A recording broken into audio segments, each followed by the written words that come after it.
Halang ka na mo ang tanan na mo kasalanan, sa dugo mo o Diyos gihugasan. Ang tibuok mong kinabuhi imong gihalad, halang ka na mo ang tanan na mo kasalanan, sa dugo mo Diyos gihugasan. Pagkamaayo mo, pagkabuutan mo, angayan lang yun simbahon ka. Pag-aawitan ka, O Hesu Kristo, igabayaw ko ang akong mga gamot sa tibuok na mo nga kasing-kasing, magasimbahon ka, Jesus.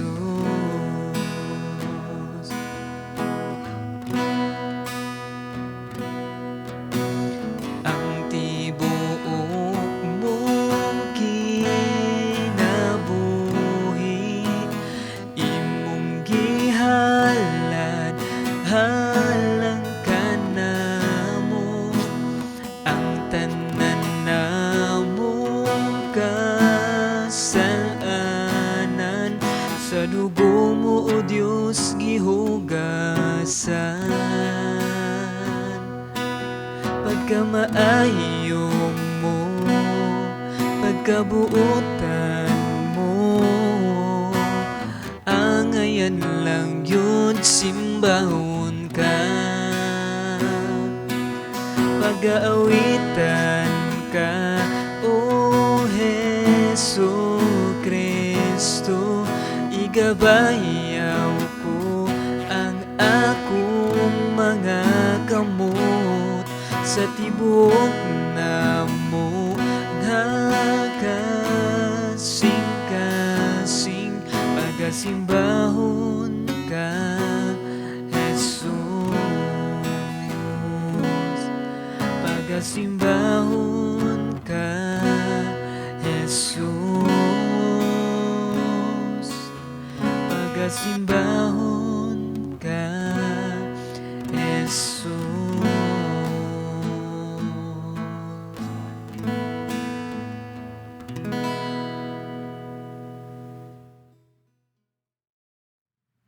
Mayong adlaw sa tanan. Sa tuang generation karon, dunay daghan nga mga influencer, especially sa social media like TikTok, sa Facebook, Twitter, Instagram, and YouTube or etc. Like daghan sa mga tao nga ni follow sa kanang mga influencer, tan-aw sa ilang mga videos. And also, dunay na-learn something from them. And somewhat, nato nga mga believers, nato nga mga gitawag o katauhan sa Ginoo or follower ni Jesus Christ, ang ato ang ultimate nga influencer is mao si Jesus Christ. Mao ang kinabuhi ni Ginoong Hesus nga din kita nag-follow sa iyaha, of which mao po usab ang ato ang sundon nga kita maglearn ngadto sa life ni Jesus Christ. Now sa karon nga oras, dunay mga passages nga atong pagalantawon or atong pagatun-an. Una is ang John 14 verse 6a, second ang 1 Peter chapter 2 verse 21 to 22, and last ang Luke chapter 6 verse 40. Na akong pagabasahon, if doon na may mga Biblia diha, pwede ra ninyong ablihan or sundon while magbasa ko or maminaw lang mo samtang magbasa ko. Sa Cebuano nga translation akong pagabasahon. Again, ang 1 John 14 verse 6a nagingon, Si Jesus mitubag, ako ang dalan, ang kamatuoran ug ang kinabuhi. Sa 1 Peter 2 verse 21 to 22 nag-ingon, gitawag kamo sa Dios aron mag-antos kay si Kristo nag-antos man tungod kaninyo ug naghatag kaninyo panag-ingnan aron inyong sundon. Wala siya makasala o mamakak. Ang last nga passage sa Lucas kapitulo 6 versikulo 40 nagingon, walay tinun-an nga labaw sa iyang magtutudlo. Apan kung ang tinun-an hingpit nang nakat-on sa tanang gitudlo kaniya, mahisama siya sa iyang magtutudlo. Ang Dios nagpanalangin ng daan siyang pulong magampo ta mga itagiya. Kanimo amahan nga langit nun, salamat kaayo sa kusog nga imong gihatag kanamo, sa imong padayon nga pag-sustain, sa imong grasya kanamo, sa imong paghigugma, sa imong kaluoy. And nini nga oras usa ka dako usab nga higayon sa amoa nga makat-on mi, maminaw mi sa imuhang mga pulong. Nga diin padayon namo nga mapakaon, ma-feed ang amo ang espirituhanon nga bahin. Aron kami mahimo nga healthy spiritually, mo matured ang amo ang espirituhanon nga bahin, nga mahimo ming more like you sa mo pagkinabuhi, nga ikaw ma-glorify o Dios. Saligan ka namo Holy Spirit, ikaw mag-illuminate ka namo, able may maka-understand sa imong mensahe karon, nga mo ipabot sa mata ko. Saligan ka namo, di lamang sa ngalan ni Jesus. Amen o amen. Now, as believers, why should we learn from Jesus? Or nato nga mga magtotoo, nganong mu-learn man ta sa kinabuhi ni Ginoong Hesus? Nganong si Ginoong Hesus man ang atong ultimate nga influencer sa ato ang matag sa kinabuhi nga dapat nato i-follow or sundon. Now, first reason nganong si Ginoong Hesus or nganong mu-learn ta sa life ni Jesus Christ. First, He is the absolute standard of truth. Sa John 14:6, nga si Ginoong Hesus ang standard sa kamatuoran. Nga sa diha nga niingon si Ginoong Hesus nga ako ang dalan, ang kamatuoran ug ang kinabuhi. Now, ang kamatuoran nag-refer ni siya sa kanang tinuod nga butang. Like example, kini cellphone. Nituo ta nga cellphone ni tungod kay ang kini nga butang is cellphone siya, dili siya laptop, at the same time dili siya iPad. So usa na sa pagpaila or definition sa kamatuoran nga kung unsa ang butang mao siya ang iyaha nga ibutang nato, ang iyaha nga pangalan. And also mo ni siya ang actual event, like kung unsa ang nahitabo sa actual gyud. Like dili lang siya nang himo-himo nga kanang naa daw na hitabo dito sa unahan. And ang kamatuoran is dili ingon ana, dili siya second person nga daw samot murag duha-duha. Of which ang kamatuoran is naagid sa actual, like actual gid nga panghitabo, like first witness ingon ana. And also ang kamatuoran is dili mausab. Kung unsa ang kamatuoran, mao ang kamatuoran. Dili pwede nga mahimo nga usbon ang kamatuoran. Nga diin sa mao nga kinabuhi ni Ginoong Hesus nga siya ang kamatuoran is sa iya nga life wala siya dili siya but pasabot nga like imagination lamang nga mugna lang sa atong hunahuna. And also dili invented ang kamatuoran or dili siya false information. Nga diin kana nga butang is opposite sa kamatuoran. Nga diin sa ato ang matag sa kinabuhi ingon nga gitawag og believers sa Ginoo nga kinahanglan nga mo learn ta sa kinabuhi ni Ginoong Hesus tungod kay siya ang kamatuoran. And if kita mo learn ta sa kinabuhi ni Ginoong Hesus, ingon nga siya ang absolute nga kamatuoran, like sa ato nga matag sa kinabuhi, do na tay makatunan, do na tay ma-learn sa kinabuhi ni Ginoong Hesus nga kamatuoran usab. And if sa Ginoo ta mo learn, sa Ginoo nato himuon nga magpa-influence ta sa iyaha sa even sa ato nga pagkinabuhi, sa atong mga ginabuhat, sa atong mga ginasulti, or sa atong dili nga pagkinabuhi dinhi sa kalibutan. Dunay dako nga porsyento nga ang atong ginabuhat is kamatuoran, ikalipay sa Ginoo. And also, if kita nga mga Kristohanon mo share ta ngadto sa uban nga mga tao mahitungod sa gospel, tungod kay naglearn ta sa kinabuhi ni Ginoong Hesus, nag-share ta sa ilaha mahitungod sa kamatuoran. Kana nga butang nga din atong ginalook up ang mao nga kinabuhi ni Ginoong Hesus is mo reflect sa atoa ug mo reflect usab ngadto sa uban nga mga tao. Ingon ana kadako og importansya sa ato ang matag usa kinabuhi nga mga believers nga dapat mo learn ta sa kinabuhi ni Ginoong Hesus aron atong kinabuhi magkinabuhi usab sa kamatuoran. Ang atong kinabuhi makita sa uban nga mga tao nga kita is nagkinabuhi nga matarong, nagkinabuhi dili puno sa bakak, dili puno sa unsa ang dili maayo, kundi focus or naka sentro siya kung unsa ang tinuod. Ug kana importante kaayo nato nga mga Kristohanon. Ikaduha nga rason nganong kinahanglan ta nga mo learn sa kinabuhi ni Ginoong Hesus, He is sinless. Si Ginoong Hesus walay sala. Sa 1 Peter, nagingon verse 22, wala siya makasala o mamakak. Like, sa ato ang kanang human nga perspective, ang ato ang mga leader, ang ato ang mga ibutang natong magtutudlo, ang mga tao nga atong ginalook up dinhi sa kalibutan, mapakya sila, makabuhat sila og sala atubangan sa Ginoo, or dili tanan nga ilang ginabuhat is kamatuoran, sakto.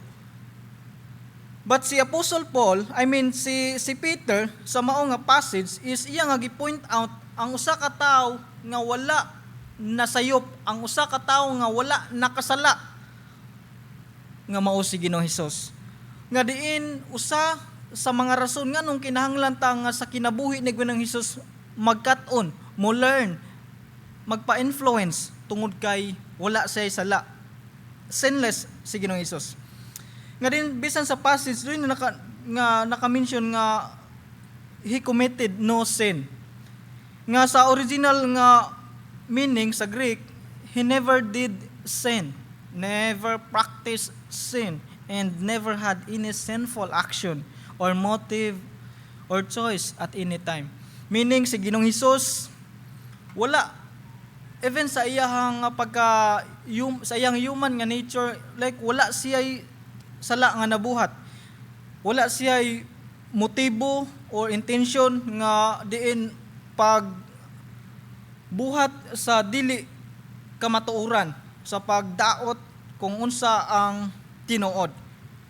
And also naa sa mao nga passage sa 1 Peter nga diin no deceit was found in his mouth. Nga meaning si Ginoong Hesus wala niya gituis ang kamatuoran. Wala niya gi-hide or gitago ang unsa ang tinuod. And also wala ang Ginoo nagamit og mga pulong nga aron ma-mislead ang mga katawhan, aron ang mga tao masalaag sa dili sakto. And si Jesus Christ, kanunay niya nga ginasulti, ang kanunay nga migula sa iyang baba is mga pulong nga puno sa kamatuoran, mga pulong nga tinuod. Pure ang intention ni Ginoong Hesus and matinud-anon ang iyang kasing-kasing. Nga din si Ginoong Hesus nagkinabuhi nga sinless aron mahimo siya nga perfect model nato nga iyang mga followers. Imagine if ang ato ang Ginoo napakyas, unsay kalainan niya nato nga mga tao? Mahimo ba siyang good model sa atoa? Never. But si Ginoong Hesus wala siya nakasala, wala siya nakabuhat og sayop at ubangan ngadto sa iyang amahan tungod kay ang iyaha nga kinabuhi gihimo nga panag-ingnan nato nga mga Kristohanon, nahimo nga maoy ultimate nato nga model nga sundo nato nga nagkinabuhi puno sa kamatuoran. Ug kana sa ato ang matag sa kinabuhi ingon nga mga Kristohanon nga dapat nato nga kanunay nga pamalandungan. Usahay mas magpa-influence ta sa mga tao na sa ato nga palibot. Usahay mas magpa-influence ta sa mga influencer sa social media. Mas dako og kanang dagko ta nga naging lesson ngadto sa mga tao sa kalibutan nga mapakyason kaysa sa kinabuhi ni Ginoong Hesus. And mo na ang sad reality. But ang pulong sa Ginoo nagpahinumdom sa mata ko sa kanato karon nga diin ingon nga kita mga followers ni Jesus Christ nga dapat mo learn sa iyang kinabuhi tungod kay siya ang ato ang perfect nga influencer sa atong kinabuhi nga aron usab kita magkinabuhi nga puno sa kamatuoran, puno sa pagkinabuhi nga diin naa sa dili again sa kabubuton sa Ginoo. And ikatulo nga rason nga atong makita sa Lucas chapter 6 verse 40. Learning from Jesus makes us like Him. Ang pagkat-on, ang pag-learn nato sa kinabuhi ni Ginoong Hesus nga diin makatabang nato nga mahimo tang susama ni Ginoong Hesus sa iyang kinabuhi. Ingon siya sa verse 40 sa Lucas chapter 6, walay tinun-an nga labaw sa iyang magtutudlo. Apan kon ang tinun-an hingpit nang nakat-on sa tanang gitudlo kaniya, mahisama siya sa iyang magtutudlo. And kita nga mga Kristohanon nga diin nag-learn, nag-look up sa kinabuhi ni Ginoong Hesus, nga diin if ato nang tagaan og dako kayo nga time, dako kayo nga pagtagad sa atong mata ko sa kinabuhi, nga mahimo tang susama kung unsa ang gipakita sa Ginoo nga example sa iyang pagkinabuhi sa diha nga dinhi siya sa kalibutan. Pagkanindot kung ingonana ang ato ang perspective nga mga Kristohanon. If mo learn ta sa kinabuhi ni Ginoong Hesus, doon na tayo daghan nga makatunan diha sa iyaha. Mao ni ang mga characteristic ni Ginoong Hesus, mao ni ang way of living sa dihang dinhi siya sa kalibutan. Una is he is obedient to the Father ngadto sa iyahang amahan. Sa John or sa Juan chapter 8 verse 29, ug siya nga nagpadala kanako naguban kanako, wala ako niya pasagdi nga mag-inusara kay nagbuhat man ako kanunay sa makapahimuot kaniya. Si Jesus Christ nakigsulti ngadto sa iyang usa ka mensahe niya nga diin siya is nagkinabuhi, nagbuhat kung unsa ang makapahimuot sa iyahang amahan. Meaning gibuhat niya, gisunod niya, nahimo siyang masinugtanon ngadto or masulundon ngadto sa iyahang amahan. And also sa Lucas chapter 22 verse 42, ingon siya, amahan, mingon siya, kun buot ka, kuha kining kupa gikan kanako, apan dili ang akong pagbuot kun dili ang imo maoy matuman. Imagine sa kinabuhi ni Ginoong Hesus nga din iya gid nga gisubmitar ang iyang kinabuhi ngadto sa iyang amahan. Iya nga gihatag ang iyang kinabuhi ngadto sa iyang amahan. Nga sa iya nga kinabuhi kanunay niya gituman, gibuhat kung unsa ang kabubuton. Dili iyaha kun dili ang kabubuton sa nagpadala niya nga mao ang iyang amahan. And also siya nagpakita og servanthood or gitawag og humility. Sa Pilipos chapter 2 verse 7 and 8, hinuon ang iyang kaugalingong kabubuton, gibiyaan niya kining iyang katungod og nahimong usa ka ulipon. natawo siya sama sa kasagarang tao. Nagpaubos siya og nagmasinugtanon hangtod sa kamatayon bisan sa iyang kamatayon sa cross. Imagine, grabe ang gipakita ni Ginoong Hesus nga pagpaubos sa kaugalingon nga like wala siya mianhi sa kalibutan aron servan sa mga tao, kundili mianhi siya sa kalibutan aron sa pag-serve sa mga tao. Wala siya nianhi siya sa kalibutan aron sa pagluwas sa mga tao. Imagine, willing niya nga gihambol ang iyahang nga trono dito sa langit in order for us nga diin makabaton o kaluwasan. Si Ginoong Hesus mianhi sa kalibutan, nagpaubos, grabe iyang gipakita. Even ngadto sa mga kabus, nagserbisyo ang Ginoo. Inato nga mga Kristohanon. Grabe kanindot ang kinabuhi ni Ginoong Hesus na mahimo nga example nato. And also, He is a loving and merciful. Sa John chapter 13 verse 34b, ingon nga ako nahigugma kaninyo, paghigugma ay usab kamo. Matthew chapter 5 verse 44, apan karon sultihan ko kamo. Higugmaa ang inyong makaaway og pagampo kamo alang sa mga tao nga nagpaksipala kaninyo. Grabe ang kinabuhi ni Ginoong Hesus. Like makaingon ta, perfect nga example, perfect nga model, perfect nga dapat natong sundon sa atong matag usa kinabuhi. And usahay maneglect nato nga mga Kristohanon ang pagkat-on ngadto sa life ni Ginoong Hesus. Kay usahay naa sa ato ang matag usa ka kaugalingon nga maghimo ta og atong kaugalingon nga sakto. Usahay moingon ta nga mao ni ang sakto. Usahay moingon ta nga ako ang sakto. Ang pulong sa Ginoo nag-rebuke sa matag usa nato. Walay lain nga kamatuoran mao ang mao lang si Ginoong Hesus. Wala tay ato bisan gamay, wala tay ato nga maayo bisan gamay. That is why ang pulong sa Ginoo nagdasig nato nga kinahanglan ta nga mukat-on ngadto sa kinabuhi ni Ginoong Hesus. Kaysa diha nga siya ang atoa nga himuon nga modelo sa atong matag usa kinabuhi. Kita usab mahimo nga magkinabuhi diha sa kamatuoran. Naaman ang mga pagtempt ni Satanas or sa kalibutan nga kuanta sa dili maayo. Apan kung kanunay ta nga moduol sa pulong sa Ginoo, kung kanunay ta mo reflect sa kinabuhi ni Ginoong Hesus, kanunay ta nga matudluan, kanunay ta ma-rebuke, meaning ang atong matag usa kinabuhi is dili mahimo nga magpadayon sa pagkadaotan, kundi mahimo nga susama ni Ginoong Hesus sama sa iyang kinabuhi, sama kaniya nga puno sa kamatuoran.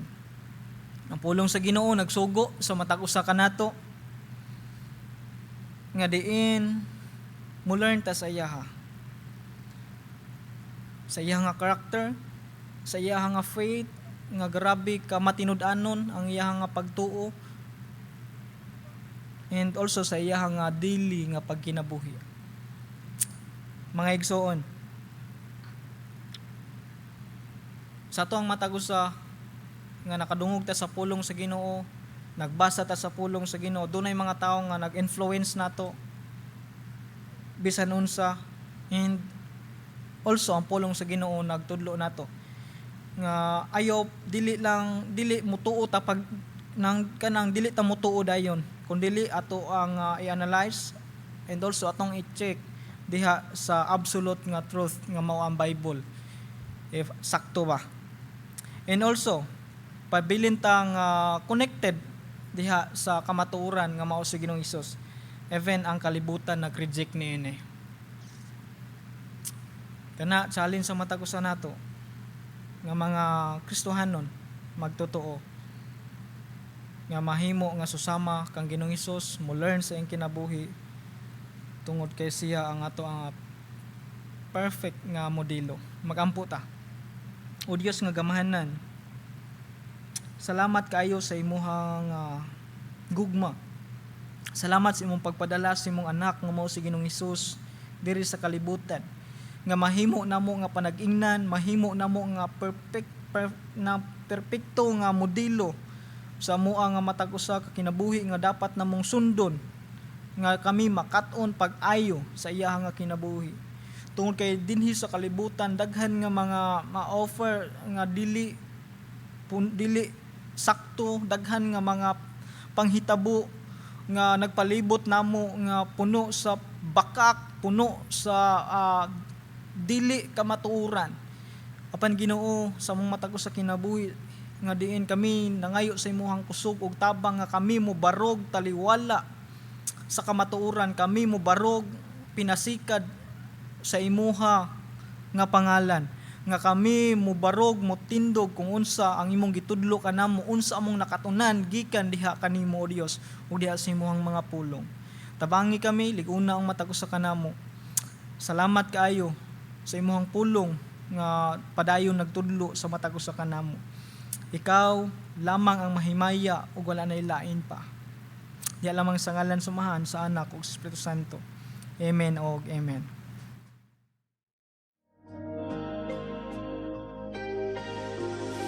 We invite everyone to be a part of our regular Bible study groups. Speak with our pastors or church leaders to learn how you can get connected. Our prayer meeting will be on July 24th at 8 p.m. Let us come together in faith, seek God's presence, and lift up our prayers as one family in Christ. Ladies, we invite you to our Women's Bible Study on August 1st at 10 a.m. to 11:30 a.m. Come study God's Word, encourage one another, and grow together in faith and fellowship.